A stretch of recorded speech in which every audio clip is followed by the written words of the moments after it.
Kalau Anda Trump, jabatan di ujung masa. Keadaan negara hampir out of control karena pandemi corona. Musuh negara yang mengambil kekayaan nasional, Cina, sudah selesai masalah dengan corona. Akan bersiap masuk ke lintasan balap kembali, di mana banyak negara sedang lockdown di pit stop atau sedang slow down di lintasan jalan melambat. Anda Commander-in-Chief negara superpower Amerika. Apa yang Anda lakukan? Mengurusi dalam negeri, lobi-lobi politik kepartean dan buat propaganda buat ambil suara rakyat? Atau Anda tetap fokus kalahkan musuh negara sehingga kalau menang Anda dapat nama dan kemungkinan Anda terpilih kedua kalinya? Mana yang Anda akan ambil? Tak perlu ilmu, ini namanya common sense, akal sehat yang pasti semua bisa membaca selama nuraninya bersih. Apa itu nurani bersih? Apa itu healthy consciousness? Saya lompat sedikit mundur tentang cara membersihkan hati. Saya memiliki sahabat pelawak terkenal tahun 90-an dan diskusi ini pun tahun 90-an di mana dia dan grup lawaknya saat itu ada di puncak tangga. Kami siaran di radio humor di Bilangan Jakarta Timur waktu itu. Saya bintang tamu. Selesai acara dia berkata, "Mas, saya ini heran kok akhir-akhir ini saya dan grup lawak tidak terlalu lucu lagi ya. Lawakan seakan itu-itu aja." Saya pun terdiam saat dia curhat. Menjadi good listener dan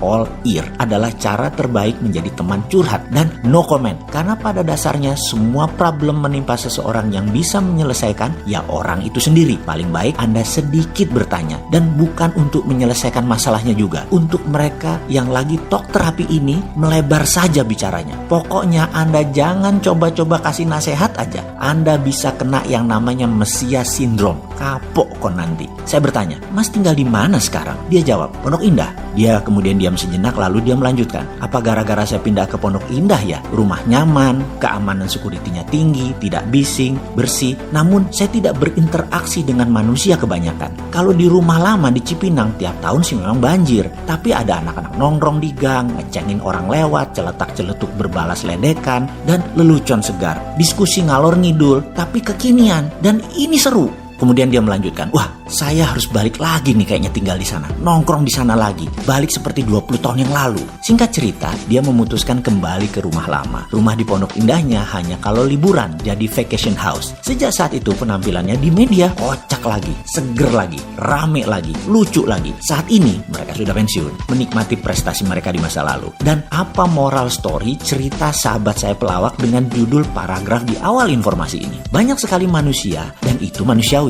ketika menjabat, jaraknya dengan rakyatnya menjauh. Ada yang karena protokoler, ada yang karena kesibukan di sangkar emas tadi melalaikan, ada yang membatasi informasi atau selected information, dan ada yang berdrama di sekitaran Pondok Indah dalam tanda petik pejabat tadi. Kalau sudah terseleksi informasi ini, kalau sudah lu lagi yang diajak diskusi, maka pengelolaan jabatan publik yang harusnya multidimensi menjadi tidak tajam keputusannya dibuat karena hanya menggunakan ilmu yang itu lagi. Sehingga ada baiknya setiap saat buka hati dan diskusi dengan sisi lain anak bangsa agar jangan sampai seperti corona dikatakan tidak ada, kemudian tidak ada lagi, buat kebijakan masukin orang asing dan akhirnya kena juga Maret, diawali dengan penyangkalan lalu 2 bulan yaitu sekarang gulung koming berjibaku ben ketok kerja ngono. Padahal orang di sekeliling memang tak ada kemampuan antisipasi. Lalu mengenai informasi di awal, kalau Anda adalah Trump, apa yang Anda lakukan? Maka Donald Trump versi saya pasti ofensif. Saya menyatakan perang dengan Tiongkok. By all means, sebelum perang maka yang dilakukan adalah kepung dengan beberapa poin penting.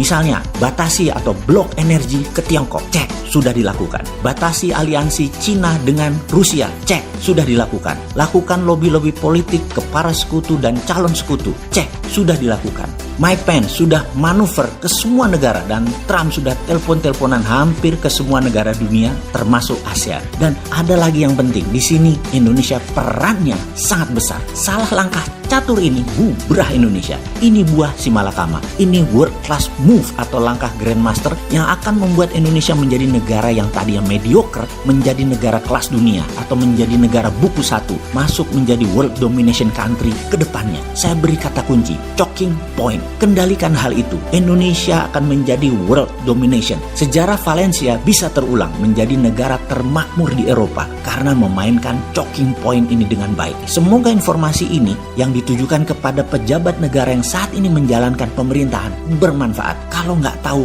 makanya ikut Lemhanas, Ben Pinter City. Setidaknya ngerti choking point itu apa. Urusan langkah ya tergantung elo ratingmu, grandmaster atau bukan.